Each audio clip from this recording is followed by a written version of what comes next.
Zia had seen 1,000 worlds burn before he understood what fire truly meant. The observation deck of the terminus gate stretched before him like a cathedral of stars, and he stood alone, watching the Andromeda negotiations collapse in real time on the holographic displays. 3 species, 400 years of diplomacy, all of it crumbling because humanity had dared to suggest that maybe, just maybe, sentient beings shouldn't be property. "They're going to vote us out of the coalition," a voice said behind him. Zia didn't turn. He recognized the melodic accent, the careful pronunciation of human words by a mouth that had never been designed for them. "Elsa, I thought you'd be with your delegation." "I was." Her footsteps were soft, nearly silent. The Velkari moved like water, even in the artificial gravity. "They're preparing the formal censure now. Humanity will be declared a rogue species by morning." "For what? Believing in freedom?" Zia's hands clenched at his sides. "For being young." Elsa moved to stand beside him, and Zia finally looked at her. She was tall, even by Velkari standards, her skin bearing the iridescent blue-green scales of her homeworld's northern provinces. Her tail, that long prehensile tail that her species used as a third hand, swayed gently behind her. "The coalition is old, Zia, 60,000 years old. They've forgotten what it means to question, to grow. And your people? The Velkari have been free for what, 8,000 years? Don't you remember?" Elsa's golden eyes dimmed, the pupils contracting. "We remember being given freedom, yes, by the Archons. We were uplifted, civilized, we're grateful. You were enslaved, then allowed to serve differently." Zia's voice was sharp. "Just because they stopped calling you property doesn't mean you became equals. Careful, human." But there was no threat in her words, only sadness. "That kind of thinking is exactly why they fear you." The holographic display flickered, showing the voting chamber.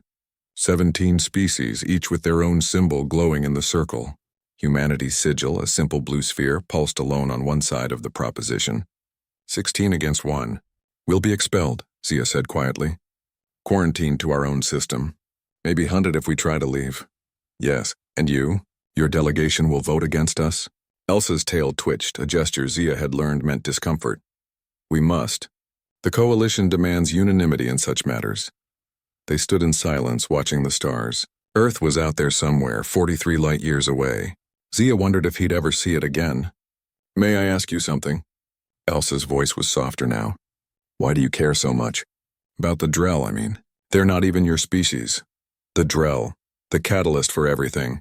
A species of 6-limbed arthropods who'd been bred as living computers for 3,000 years. Humanity had encountered them 5 years ago and immediately begun advocating for their emancipation.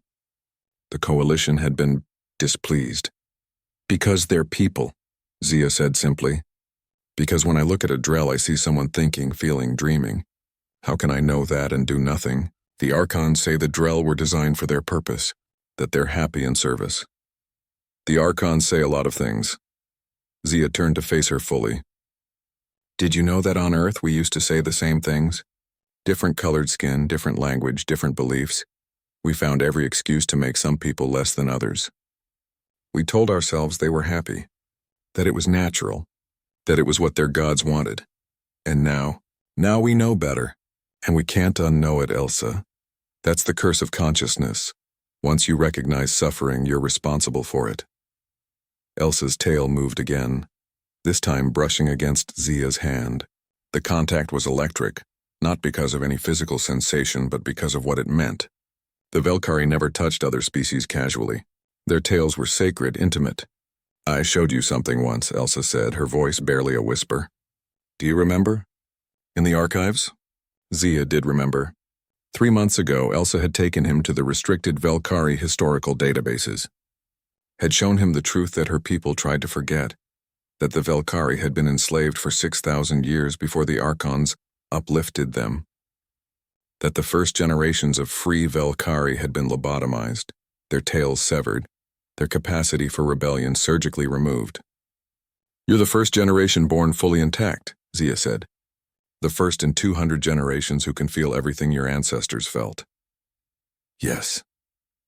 Elsa's tail wrapped around his wrist, gentle but firm.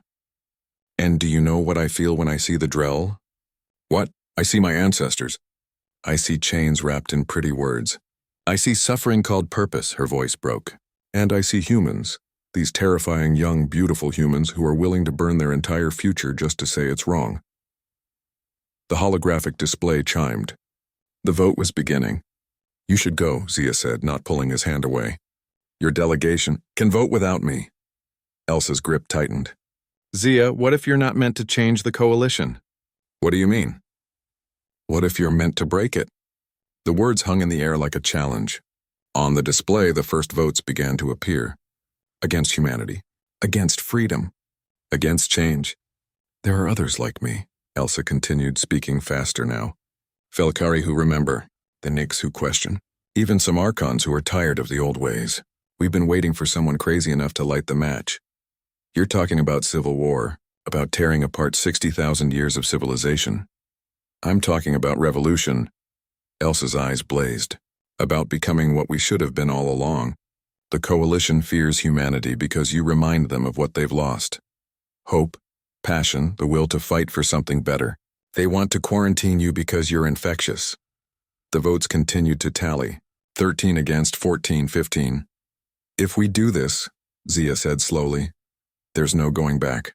Species will die. Worlds will burn. Worlds are already burning. They're just burning quietly. Elsa released his wrist but held his gaze. You asked me once what freedom means to the Velkhari. I didn't have an answer then. But I do now. What is it? It means choosing which battles are worth fighting, even if you lose. She smiled, a very human gesture she'd learned from him, especially if you lose. The final vote appeared. 16 against humanity. Then slowly one light changed. The Velkhari symbol shifted from red to blue. Alarms began to sound. The coalition chamber erupted in chaos. And on the observation deck of the terminus gate, a human and a Velkhari stood hand in tail, watching the old world end and a new one begin. You realize, Zia said, unable to stop his own smile, that you've just declared war on the entire galactic order. No, Elsa corrected, her tail tightening around his hand. We've just reminded them what it means to be alive. Outside the viewport, the stars burned on, indifferent and eternal. But inside, in the hearts of two beings from different worlds, something far more dangerous ignited. Hope. And in the end, that would be enough to change everything.